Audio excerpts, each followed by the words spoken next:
Hello everyone, welcome to my channel supreme divine পাওয়ার।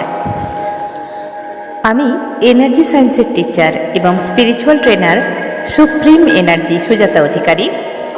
আজকে একটি নতুন টপিক নিয়ে আলোচনা করব, যেগুলো যারা বিগিনার্স, যারা স্পিরিচুয়ালিটিতে নতুন নতুন এসেছেন, তাদের অনেক সময় অসুবিধা হয়। তারা অনেক জিনিস ফলো করতে পারেন না এবং অনেক সময় গুরুর সঙ্গে সেইভাবে যোগাযোগও থাকে না, কারণ গুরু হেল্প করে দেন এগুলোতে। অনেক সময় ঠিকভাবে গুরুর সঙ্গে যোগাযোগ থাকে না, বা কেউ কেউ মনে ভাবেন যে আমি একাই একটু এগিয়ে যাই। তো বিগিনার্সদের জন্য এবং যারা একটু এগিয়ে গেছেন, তারা প্রবলেমে পড়ছেন, তাদের জন্য। কেমন আছেন সবাই? নিশ্চয়ই ভালো আছেন, আশা করব ভালোই থাকুন। তো আজকের বিষয় হলো, আমরা যারা স্পিরিচুয়ালিটিতে আসি, প্রচুর ধ্যান মেডিটেশন করি, চক্র ব্যালেন্সিং করি, চক্র ক্লিনজিং করি, যেভাবে আমাদের টিচাররা আমাদেরকে শিখিয়ে থাকেন আমরা ফলো করি। এছাড়া আমরা এখন হাতে ইউটিউব দেখে বিভিন্ন রকমের মেডিটেশান, বিভিন্ন রকমের ক্রিয়াকলাপ আমরা কিন্তু এখন অনেকেই অনেক সুন্দরভাবে শিখে গেছি, কারণ হাতে একটা স্মার্টফোন থাকলেই আমরা অনেক চ্যানেলে গিয়ে অনেক সুন্দর সুন্দর জিনিস আমরা শিখে থাকি। এছাড়াও আমরা কোনো টিচারের কাছ থেকে শিখি, কোনো গাইডলাইন নিই, এইভাবে আমরা এগোতে থাকি। কিন্তু কথা হচ্ছে, আমরা যারা ধ্যান মেডিটেশন করি, চক্র ক্লিনজিং করি, প্রচুর প্রচুর মেডিটেশন করি, কেন এর পরেও আমাদের শরীরে উইক দেখা যায়? উইকনেস এতটা কেন আসে? যেন মনে হয় আমি কিছু পারবো না, কিছু করতে ইচ্ছে করছে না। তো এখানে বলে রাখি, দেখুন, আমরা স্বভাবতই দেখতে পাই যে স্পিরিচুয়ালিটি মানেই মানুষের মনে একটা ভ্রান্ত ধারণা তৈরি হয়েছে। স্পিরিচুয়ালিটি মানে সব ছেড়ে দেয়া, মানে আমরা যে স্বাভাবিক জীবনযাপন করি, পুরো জিনিসটা আমি এখানে আপনাদের সুন্দরভাবে বুঝিয়ে দিচ্ছি। আমরা যখন স্পিরিচুয়ালিটিতে আসি না, তখন আমাদের জীবন ভোগ কীরকম? আমরা যখন ইচ্ছা ঘুমোতে যাব, যখন ইচ্ছা খাওয়া দাওয়া করব, যা ইচ্ছা খাওয়া দাওয়া করব, আমরা সংসারও করব এবং আমাদের বাচ্চা কাচ্চাও হবে। পুরো প্রকৃতির সিস্টেমেই আমরা সব কিছু চলবো। হাসি ঠাট্টা, গান, মজা, টিভি দেখা, যে যেভাবে মজা নিতে পারে, কাজকর্ম সেইভাবে চলে। কিন্তু কথা আসে, যখনই আমরা স্পিরিচুয়ালিটিতে আসব, একটা ভয়ঙ্কর ভ্রান্ত ধারণা যে এগুলো হয়তো সব কিছু ছেড়ে দিতে হয়। দেখুন, একটা স্বাভাবিক জিনিস ভালোভাবে বুঝুন। যখন আমরা পড়াশোনা করি, যখন আমরা গ্র্যাজুয়েশন কমপ্লিট করি, আমরা কলেজ যাই, তখন আমাদের সাবজেক্ট হয়তো চুজ করতে হয়, কিন্তু আমরা সব রকম সাবজেক্টের জ্ঞান আমাদের মধ্যে থাকে। সব রকম সাবজেক্ট নিয়ে আমরা পড়াশোনা করি, তার মধ্যে একটা সাবজেক্টে আমরা চুজ করি, কেউ সায়েন্স, কেউ আর্টস, কেউ কমার্স। কিন্তু উচ্চ মাধ্যমিক পর্যন্ত আমাদের সমস্ত সাবজেক্টের উপর জ্ঞান আমাদের নিতে হয়। তারপর চলে একটা সাবজেক্ট চুজ করে তার উপর চলা। এরপরে কি হয়? এরপরে যখন কোনো কিছুর ওপর আমরা স্পেশালিস্ট হব, যারা কেউ ডক্টরিতে গেছেন, তারা ডক্টরির সারা শরীরের একদম জেনারেল ফিজিশিয়ান হিসাবে তারা সমস্ত কিছু দক্ষতা আগে তাকে অর্জন করতে হবে। ধরুন, একজন কেউ আই স্পেশালিস্ট বা চেস্ট স্পেশালিস্ট বা হার্ট স্পেশালিস্ট বা কিডনি স্পেশালিস্ট, তিনি শুরু থেকে কিন্তু কিডনি নিয়ে পড়াশোনা করেননি। যিনি হার্ট স্পেশালিস্ট, তিনি কিন্তু শুরু থেকে হার্ট নিয়ে পড়াশোনা করেননি শুধু, তার সঙ্গে আমাদের পুরো বডি পার্টগুলোকে জেনেছেন। কিন্তু একটা সময় যখন এসেছেন, তখন সেটাকে একটা স্পেশালিস্ট হিসাবে তার উপরে বেশি জোর দেওয়া হয়েছে, তাই না? আমাদের স্পিরিচুয়ালিটিতেও ঠিক তেমনি। এই যে ভ্রান্ত ধারণা, আমরা হাজব্যান্ড অ্যান্ড ওয়াইফ একসঙ্গে মিলিত হতে পারবো না, আমাদের সন্তানাদি হবে না, আমাদের খাওয়া দাওয়া সমস্ত কিছু ছেড়ে দিতে হবে, যেরকম নিরামিষভোজী হয়ে যেতে হবে, এগুলো ভ্রান্ত ধারণা। কারণ এগুলো আমরা যারা জোর করে ছাড়বো বলি, দেখুন, পুরো কথাগুলো শুনে যারা কমেন্ট করতে চাইছেন আমার এতে ভিডিওর ওপর, তারা পুরো কথাটা ভালোভাবে বুঝবেন, শুনবেন, তারপর যদি বলার থাকে আমাকে বলবেন। কারণ স্পিরিচুয়ালিটিতে আসা মানে প্রথম প্রথম মানুষের একটা ভয় যে এই সমস্ত কিছু ছেড়ে দিয়ে আমি বাঁচবো কী করে। অনেকে মাছ মাংস খেতে ভালোবাসেন, তাই না? অনেকে পেঁয়াজ রসুন খেতে ভালোবাসেন, অনেকে অনেক কিছু খেতে ভালোবাসেন, তেলে ভাজা বাইরের একটু জিনিস এগুলো খেতে খুব ভালোবাসেন। কিন্তু তাকে যখন হঠাৎ করে এগুলো চাপিয়ে দেওয়া হবে যে তুমি হাজব্যান্ড ওয়াইফ যেইভাবে সঙ্গ করে ওটা করতে পারবে না, এক জায়গায় থাকতে পারবে না, আলাদা থাকতে হবে এবং এই সমস্ত খাওয়া দাওয়া ছেড়ে দিতে হবে, একা একা থাকতে হবে, সে কখনোই কি স্পিরিচুয়ালিটিতে আসবে? কখনোই আসবে না, কারণ সে ভয় পাবে। আর এই ভয়টাই প্রত্যেকটা মানুষের মধ্যে, যারা আসতে চাইছে না বা আসতে চলেছে তাদের মধ্যে এই ভয়টা ভেতর থেকে কাজ করে। হয়তো বলতে পারে না যে আমি কিভাবে থাকবো, কিভাবে ছাড়বো। অনেকে চা কফি পর্যন্ত ছেড়ে দিতে বলেন। দেখুন, জোর করে কিন্তু কিছু হয় না। আমি যদি একটা স্টুডেন্টকে বলি তোমাকে স্পিরিচুয়ালিটিতে আসতে হলে সবার প্রথম তোমাদের এইগুলো ছেড়ে দিতে হবে, এই খাওয়া দাওয়াগুলো ছেড়ে দিতে হবে, তোমাকে একা থাকতে হবে, তুমি তোমার নেক্সট জেনারেশনকে পৃথিবীতে আনতে পারবে না, তো এগুলো কেউ কিন্তু মেনে নেবে না, কেউ শুনবে না। তো এর কারণ হচ্ছে মানুষের মনে একটা ভয়, এবং সেটাকে কিভাবে ত্যাগ করবে। এই পৃথিবীতে যখন বাস করছে, পৃথিবীতে আছে, এত বছরের প্র্যাকটিস, এত বছরের অভ্যাস, কিভাবে ছাড়বে? ঠিক তেমনিভাবে স্পিরিচুয়ালিটি আসুন, যারা আসছেন তারা খাওয়া দাওয়া করুন। মাছ খেতে ইচ্ছা করছে, মাংস খেতে ইচ্ছা করছে, আপনার ওপেনলি আমি বলছি খান, কিন্তু একটা সময় আসবে অটোমেটিক এগুলো ছেড়ে যাবে। আপনাকে জোর করে ছাড়তে হবে না, আপনাকে জোর করে কিছুই ছাড়তে হবে না, অটোমেটিক এগুলো ছেড়ে যাবে। আপনার নিজের মনে আর ইচ্ছেই করবে না।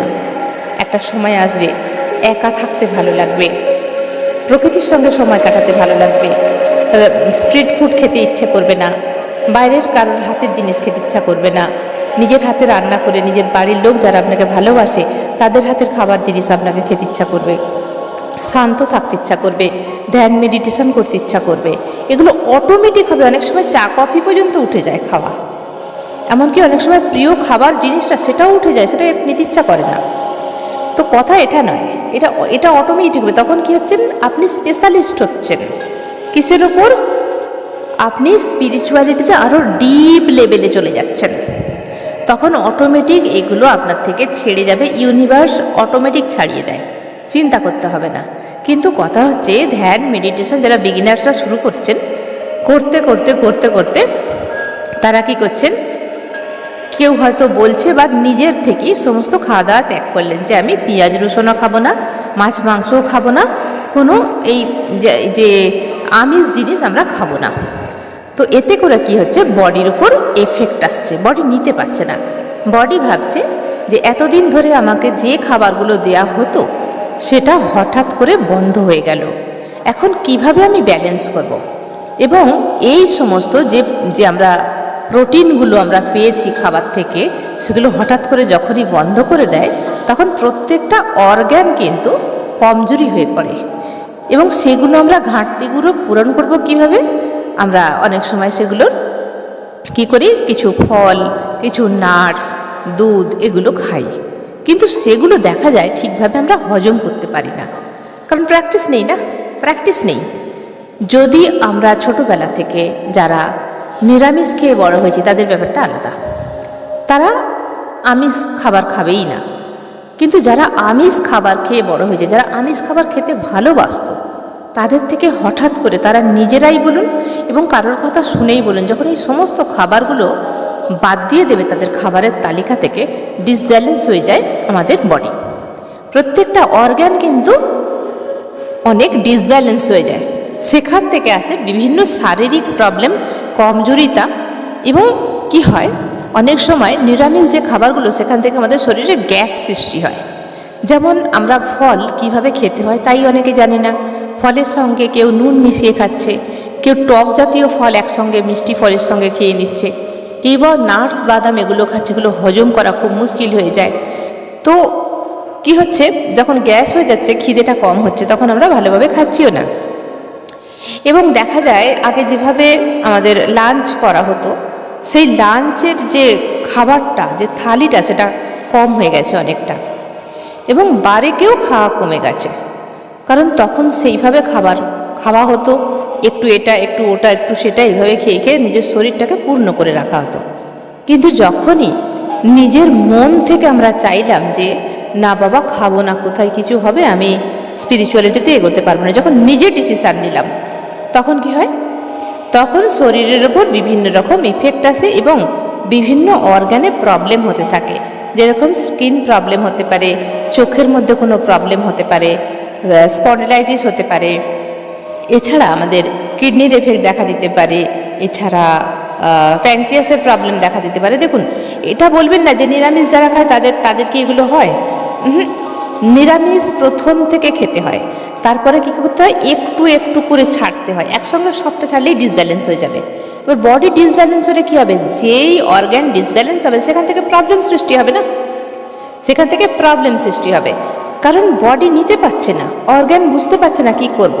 কাজ করা অনেক সময় তাদের স্লো মোশন হয়ে যায়, কিন্তু বডির মধ্যে চাই খোরাক। এবারে বলি যে মেডিটেশন করার পরেই বা কেন এটা হয়। দেখুন, মেডিটেশন আমরা করি যখন, তখন আমাদের ফিজিক্যাল বডিতে শক্তি অবশ্যই দরকার। এখানে আগে আর একটা কথা বলে রাখি, খাবারের যে নিয়মগুলো আমি বললাম, এটা সম্পূর্ণ আপনাদের উপর ডিপেন্ড। আপনি যদি শরীরে জুঝতে পারেন, তাহলে অবশ্যই আপনি আমিষ খাওয়া ছেড়ে নিরামিষ খাবার খান। শুধু প্রবলেমটা কিভাবে আসে সেটাই আমি বললাম। আর একটা কথা বলে রাখি এখানে, যারা নিরামিষ খান তাদের শরীরে কি কোনো প্রবলেম, এই কিডনি প্রবলেম, এই প্রবলেম সেই প্রবলেম যেগুলো বললাম, সেগুলো কি সত্যিই হয়? দেখুন, সেটা শুরু থেকে তারা সেইভাবে অভ্যস্ত। কিন্তু জানবেন, নিরামিষ যারা ঠিকভাবে খান তাদের শরীর কিন্তু তন্দুরস্তি। যারা মোটামুটিভাবে নামমাত্র নিরামিষ খান, কিছুই খাবো না, একটু আলু সেদ্ধ দিয়ে ভাত খেয়ে সারাদিন কাটিয়ে দিলাম, একটু সেদ্ধ ভাত, ঢেঁড়স সেদ্ধ, আলু সেদ্ধ, ডাল সেদ্ধ দিয়ে ভাত খেয়ে, এছাড়া মুসুর ডালও ভাত থেকে থালি থেকে সরিয়ে দিচ্ছেন, তাহলে কিছুদিন পরে আপনি বুঝতে পারছেন যে আপনার শরীর ভীষণভাবে কমজোরি হচ্ছে। কিন্তু এখানে নিরামিষ যারা খান তাদের উপর আমার একটুও রাগ নেই, কারণ তারা নিরামিষটাকে ঠিক বেসে খেয়ে যাচ্ছেন প্রথম থেকেই, তাদের শরীরে সেটা স্যুট হয়ে গেছে। বোঝাতে পারলাম তো? যারা হঠাৎ করে সব কিছু বন্ধ করে দেন তাদের মধ্যে কিন্তু এই ডিসব্যালেন্সটা আসে। তো এবারে বলি, যখন আমরা চক্র মেডিটেশন করি, বিশেষভাবে চক্রকে আমরা অ্যালাইনমেন্ট করার চেষ্টা করি, চক্র ক্লিনজিং করার চেষ্টা করি, তখন কি হয়? আমাদের ফিজিক্যাল বডিতে সবার প্রথম আমাদের জোর থাকা দরকার। ফিজিক্যাল বডি যদি আমাদের তন্দুরস্তি না থাকে, পাওয়ার না থাকে, তাহলে আমরা স্পিরিচুয়াল বডিতে পাওয়ার আনতে পারবো না। কারণ দেখুন, যদি আমরা মেডিটেশন করতে বসি, আমাদের ব্যাকবোনটাকে সোজা রেখে মেডিটেশন করতে হয়, কোমরে অসম্ভব জোরের দরকার হয়, এবং কম করে মিনিমাম আধ ঘন্টা থেকে 1 ঘন্টা বসতেই হবে একচোটে, সোজা হয়ে বসতে হবে। যদি শরীর কমজোরি থাকে, যদি আমাদের ফিজিক্যাল বডিতে জোর না থাকে, তাহলে আপনি কিন্তু সোজা হয়ে বেশিক্ষণ বসতে পারবেন না, চারিদিকে যন্ত্রণা আরম্ভ হবে।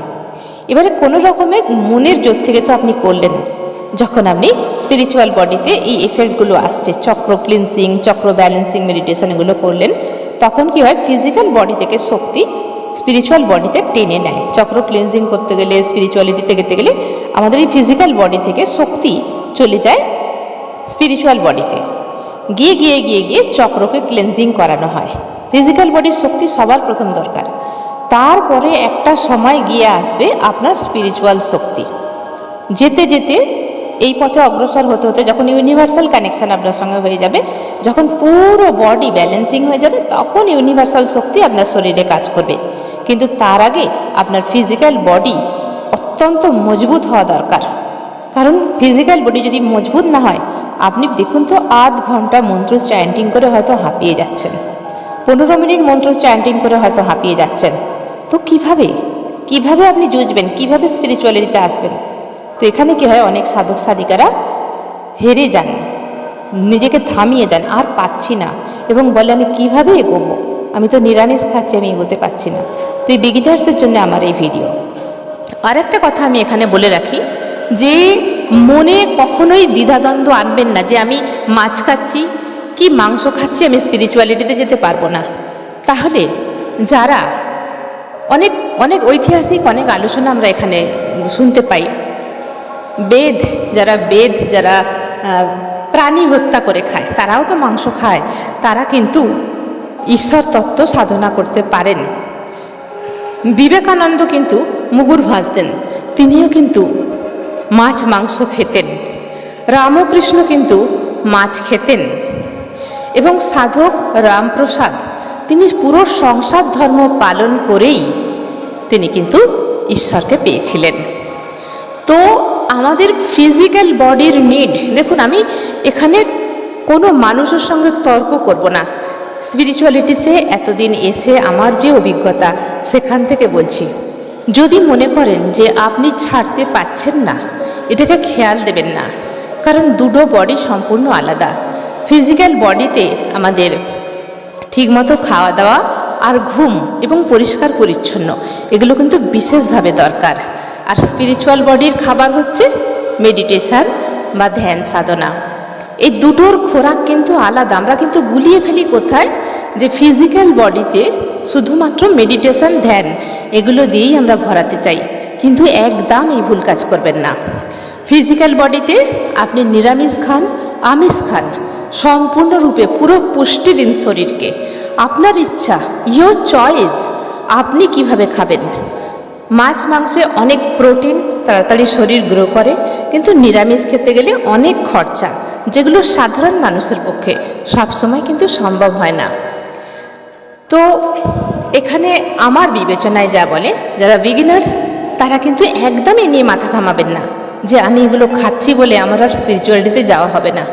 আপনি খেতে খান, কিন্তু মনটা ওদিকে নিয়ে যাবেন না। আপনি যখন খেলেন, মাছের ঝোল ভাত খেয়েছেন, ঠিক আছে, খেয়ে শরীরটা দেখবেন বেশ তন্দুরস্তি লাগছে, এবার মনের খুশিতে আপনি মেডিটেশন করুন। যখন খাচ্ছেন তখন ফিজিক্যাল বডি হিসাবে খান, আর যখন মেডিটেশানে বসছেন তখন আপনি স্পিরিচুয়াল বডি হিসাবে কাজ করুন, কারণ দুটো বডির কাজ কিন্তু আলাদা। আমরা যদি ফিজিক্যাল বডিতে শক্তিময়ী না হই, তাহলে কিন্তু স্পিরিচুয়াল বডিতে আমরা গ্রো করতে পারবো না। এটা হচ্ছে আমার নলেজ। যদি কারোর মনে হয় যে আমার কথাগুলো ভুল, তাহলে আমাকে ভুল প্রমাণ করাতে হবে না। আপনার যদি মতামত অন্য থাকে, তাহলে আপনি আপনার মতে চলুন। আমার নিয়ম কাউকে আমি জোর করে চাপাতে চাই না। এটা হচ্ছে আমার স্টুডেন্টদের জন্য এবং যারা বিগিনার্স, যারা আসতে চাইছেন তাদের জন্য এই সুন্দর পরামর্শ। কারণ আমি চাইব বাচ্চারা যাতে এই পথে সুন্দরভাবে আসতে পারে।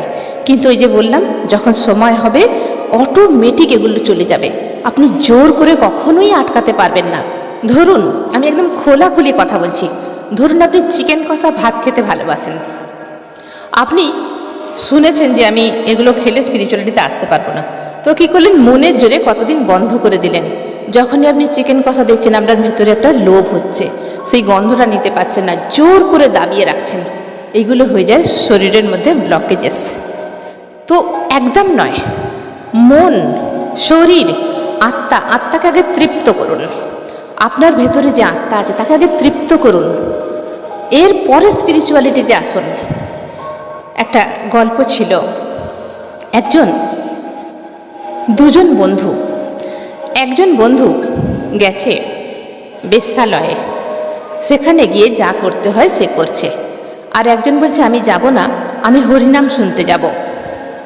তো হরিনাম শুনতে যিনি গেছেন, হরিনামের দিকে তার মন নেই, তার মন পড়ে আছে ওই বন্ধুর কাছে, যে ওই বন্ধু এখন বেশ্যালয়ে গিয়ে কিভাবে নারী সদ্ভোগ করছেন, এখন এটা করছে, এখন ওটা করছে, তার মনে সারাক্ষণ এটা চলছে। আর যে বেশ্যালয়ে গেছে সে সম্পূর্ণভাবে নারী সদ্ভোগ করছে। যখন দুজনেই মারা গেল, তখন বিচার হচ্ছে, যিনি গিয়েছিলেন বেশ্যালয়ে তার পূর্ণ হলো, আর যিনি হরিনাম শুনছিলেন তার পাপ মানে তার পুণ্য কম হলো। এখানে বলা হলো যে কেন, যে হরিনাম শুনছিলেন সে বললে কেন, আমি তো যাইনি, আমি তো হরিনাম শুনছিলাম। তখন বলা হলো যে তুমি হরিনাম শুনলেও তোমার মনটা হরিনামে ছিল না, ছিল সেই বেশ্যালয়ে। আর যিনি বেশ্যালয়ে গিয়েছিলেন সম্পূর্ণরূপে মন সেখানে ছিল। তাই আমি এখানে বলবো, যদি মন চায় যে খেয়ে আপনি ভালো থাকবেন, তাহলে খান। মাছের ঝোল ভাত খেতে ইচ্ছা করছে, চিকেন কষা খেতে ইচ্ছা করছে, খেয়ে যান। খাবার পরে যখন মেডিটেশন করতে ইচ্ছা করবে, মেডিটেশন করুন। এবার ইউনিভার্স আপনাকে ঠিক পথে নিয়ে যাবে। একটা সময় আসবে আপনার দেহের সম্পূর্ণ ঘাটতি পূরণ হয়ে গেলে এগুলো অটোমেটিক ছেড়ে যাবে, আপনাকে জোর করতে হবে না। দেখবেন একদিন নাকে আঁচটে গন্ধ ছাড়ছে, খেতেই পারবেন না। কিন্তু বারবার বলছি, জোর করে যদি আপনি ছাড়েন আপনার বডির ওপর এফেক্ট আসবে।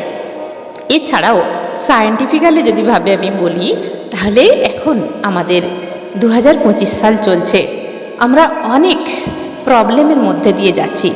যেমন করোনা ভাইরাস চলে গেছে বটে, কিন্তু প্রত্যেকের শরীরের মধ্যে অনেক কমজোরি এফেক্ট এসেছে। এছাড়া করোনা ভাইরাস আরও বড় আকারে আসতে চলেছে বা এসেছে। শরীরটাকে ঠিক রাখতে গেলে আমাদেরও সংসারের প্রতি কিছু দায়িত্ব কর্তব্য থাকে, সেগুলো পালন করার জন্য আমাদের শরীরকে কিন্তু ঠিক রাখতে হবে। অতএব সায়েন্টিফিক্যালিভাবে বা মেডিকেলিভাবে যদি আমি বলি, আমরা কিন্তু শরীরকে ঠিকভাবে যত্ন করব। শরীর হচ্ছে, যেভাবে আপনি শরীরকে তৈরি করেছেন, যদি ইট বালি দিয়ে শরীর তৈরি করেন তাহলে ইট বালি দিয়ে যদি আপনি আপনার বাড়ি তৈরি করেন, তাহলে যেখানে ধসে যাবে খসে যাবে সেখানে ইট বালি সিমেন্ট দিয়েই আপনাকে রিপেয়ার করতে হবে। আর যদি মাটি দিয়ে বাড়ি করেন তাহলে যেখানে খসে যাবে ধসে যাবে মাটি নিয়ে এসেই আপনাকে প্রলেপ লাগাতে হবে। ঠিক আপনার বডিটাও সেরকম, আপনি যে খাবার খেয়ে বড় হয়েছেন সেই সিস্টেমেটিক এনার্জি আপনার শরীরে বইছে, আপনি সেটা খেলেই খুশি থাকবেন। পাশে যখন দেখবেন সেই আপনার পছন্দের জিনিস অন্য কেউ খাচ্ছে, আপনি থাকতে পারবেন না, জোর করে নিজেকে দমিয়ে রাখবেন না। যতদিন খেতে ইচ্ছা করছে খান, কিন্তু মনে কুণ্ঠাবোধ আনবেন না যে আমি এটা খেয়েছি বলে আমি আর যেতে পারবো না। ওখানেই প্রবলেম, কারণ সব কিছুই আমাদের মাইন্ডের উপর ডিপেন্ড করছে। এবং স্বামী স্ত্রীর সদ্ভোগ সবটাই করা যায়, তবে সব কিছুর একটা নিয়ম আছে। আমরা কখনোই যোনিতে বা আমরা নিচের যে লোয়ার চক্র আছে ওখানে বাস করব না, আমাদের নেক্সট জেনারেশন পৃথিবীতে আনতেই হবে। তো আশা করছি আমি বোঝাতে পারলাম এটুকু সময়ের মধ্যে, যে অনেকেই আছেন যে ধ্যান মেডিটেশন করার পরও তাদের শরীরে অনেক প্রবলেম আসছেন। কিভাবে প্রবলেম আসছেন, তো কিভাবে প্রবলেমটা তার শরীরে আসছে এবং মানসিক কষ্টে অবসাদ সে ভুগছে, যে আমি খাওয়া ছেড়ে দিচ্ছি, আমি কি করব, আমি জোর করে হয়তো সে নিজেকে দাবিয়ে রাখছে। এটা যেমনি এরকমভাবে বোঝালাম, তেমনি মেডিকেলিভাবে বললাম যে আমাদের সময়, এই যে আবহাওয়া প্রচুর পরিবর্তন, যুদ্ধ, ওয়েদার, ভীষণভাবে আমরা সারের জিনিস খাচ্ছি, আমরা যে ফলগুলো খাচ্ছি যে কোড নাম্বার আছে, আমরা অ্যাপেল খাচ্ছি কোড নাম্বার আছে, যেগুলো 5 থেকে শুরু হয়, এগুলো কিন্তু সবই ভীষণ বাজে ফল। কোড নাম্বার 9 হিসাবে খেলে সেগুলো আসল, কিন্তু আমাদের কাছে আসল জিনিস আসে না। আমরা হয়তো ভাবছি ভালো অ্যাপেল খাচ্ছি, ব্যানানা খাচ্ছি, কিন্তু সবই সারের জিনিস এবং বিষাক্ত পয়জন। আমরা শরীরকে ঠিক রাখতে পারবো না। এবার যদি বলি আমরা চিকেন খেয়ে কি শরীরকে ঠিক রাখতে পারবো? চিকেনও কিন্তু আমাদের শরীরের পক্ষে একদম ভালো নয়, মাটন খেয়েও আমাদের শরীর ভালো থাকে না। তবুও যে বডিতে আমরা যেই খাবার দিয়ে বড় হয়েছি সেই খাবার দিয়ে আগে শরীরটাকে ঠিক করে নিই, কারণ আমরা দুটোকে ব্যালেন্স করতে পারবো না, স্পিরিচুয়ালিটি এবং ফিজিক্যালি। তো আমরা দুটোকে ব্যালেন্স করতে গেলে আমাকে আগে ফিজিক্যাল বডিতে জোর থাকা চাই। যখনই ফিজিক্যাল বডিতে জোর থাকবে তখন আপনার শরীর কাজ করবে ধ্যানের জন্য, এবং যখন ধীরে ধীরে ধীরে ধীরে ধ্যানের গভীর ডিপার লেভেলে চলে যাবেন তখন এনার্জি, ইউনিভার্সাল এনার্জি আপনার পুরো শরীরে তখনই কাজ করবে, আগে কিন্তু নয়। তো আপনারা চিন্তা করুন, আমার এই ভিডিওটা শোনার পরে আপনারা নিশ্চয়ই নিজেরা বিচার করতে পারবেন। আমি জানি আপনারা সবাই ভীষণ ইন্টেলিজেন্ট। আমি বারবার বলে রাখছি, আমার মতামত আমি কারোর ওপর চাপাতে চাই না। এটা আমার মনে হয়েছে আমার স্পিরিচুয়ালিটির এতদিনের অভিজ্ঞতার থেকে বিগিনার্সদের জন্য আমার এই মেসেজ বলতে পারেন। কিন্তু কোনো যুক্তি তর্কতে আমি যাব না, কারণ স্পিরিচুয়ালিটিতে প্রচুর যুক্তি তর্ক আছে, প্রচুর। একজন বলবে এটা, একজন বলবে ওটা, তো সব দিক থেকেই প্রমাণ করা যায়। তো আমি কারোর সঙ্গে কোনো মতভেদে যেতে চাই না। আমার এই যে ভিডিও, যে মেসেজ, যদি কারোর নিতে মনে হয় নেবেন, নাহলে ছেড়ে দেবেন। আপনার ডিসিশান সবসময় আপনি নিজেই রাখবেন। তাহলে আজকের মতো এখানেই শেষ করলাম। সবাই ভালো থাকবেন, আনন্দে থাকবেন। ধন্যবাদ।